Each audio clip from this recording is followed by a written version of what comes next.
Hi, this is Bhagavan అల్లుమూలు.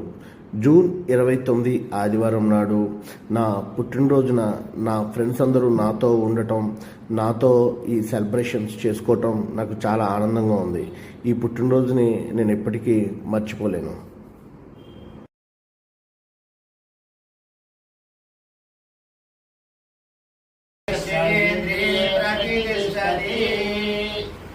आयुर्वेश्वरी अमृतस्तु धनकर्मस्तु आत्मप्रदस्तु Ayushman भव।